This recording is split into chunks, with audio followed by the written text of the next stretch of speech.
आइए हम देखेंगे फिर से बिहार बोर्ड का एनसीईआरटी वही एक्सरसाइज 12.2 का क्वेश्चन नंबर 5वां का तीसरा है। चलिए इसमें क्या क्या रहा था, है ना। इसमें कह रहा था, अब लोग हम बताते हैं। कह रहा संगत जीवा द्वारा बनाई गई वृत्तखंड का क्षेत्रफल पूछ रहा है। मतलब ये साथ में बना इस जीवा को क्या कह रहा है, त्रिज्या खंड का क्षेत्रफल पूछ रहा था। तो चलिए हम समझेंगे पहले इसकी बात को, भावनाओं को।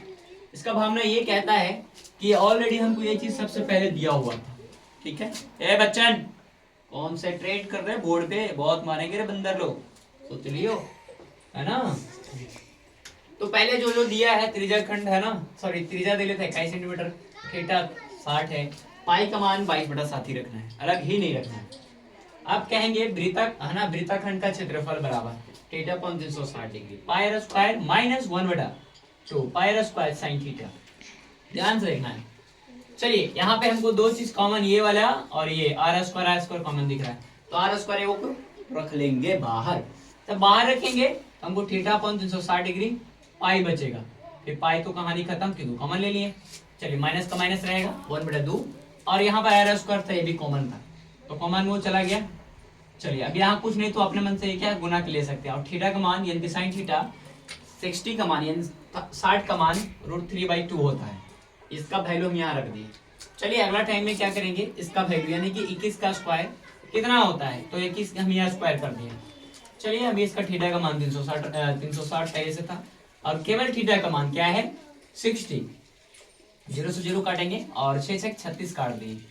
आप देखिएगा ध्यान से, 6 2 3 6 11 गुना 22 काट दिए। अब क्या बच रहा है हमको पास, 11 बच रहा है और 3 बच रहा है, और इधर 7 बच रहा है, तो नीचे वाला से गुना हो जाता है, ये वाला 7 किया 21 कर दिए, 21 हो गया, ऊपर में 11 था जस्ट के तक, और यह माइनस था, माइनस रख लेंगे।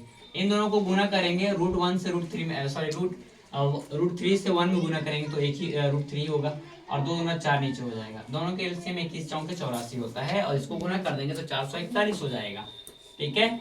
जब गुना हो जाए इन दोनों को एलसीएम ले लेंगे, यहाँ पर ध्यान से देखना है, यहाँ से डिवाइड लगाएंगे तो 21 चौके 84, 11 चौके 44, ठीक है। जब ये 4 आ जाएगा डिवाइड लगा के तो 4 बचेगा, तो 11 में 4 से डिवाइड करने गुना करने के बाद मल्टीप्लाई 44 आ जाएगा, माइनस का माइनस हो जाएगा, 4 से लगाएंगे तो 21 आएगा, तो 21 में हम इसको कुछ नहीं कर सकते हैं। अब नहीं कर सकते तो जस्ट इट इज वैसे ही लिख देना है, वैसे ही सेम लिख देना है। चलिए अब यहाँ पे 441 सेम हो गया।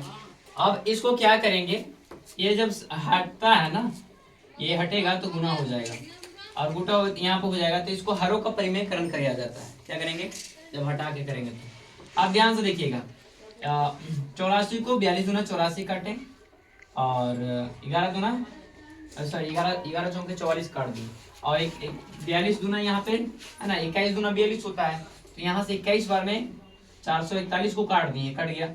अब ये कटेगा तो ध्यान से देखना, यहाँ पे हमको क्या करना है, इन चीजों को क्या कर ले, गुना रखना है। गुना से यहाँ पे देख लें, गुना के हिसाब हो गया, बस यहाँ पे जैसे था वैसे ही सेम रख के करना है। अब इन दोनों को गुना करके 231 आ गया, और यहाँ पे 400 माइनस हो गया।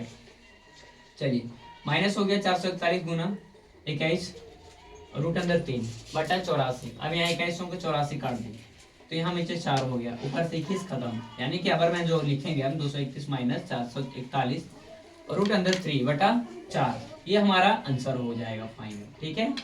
इस प्रकार से ये बनेगा। चलिए वीडियो अच्छा लगे लाइक में कीजिएगा।